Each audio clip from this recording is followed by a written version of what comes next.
5 លាន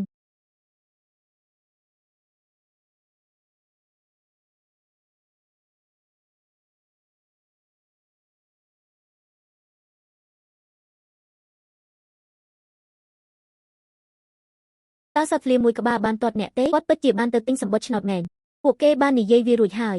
ព្រឹកថ្ងៃត្រង់ល្ងាចវានឹងកើតឡើងឆាប់ឬក្រោយមកទេក្នុងករណី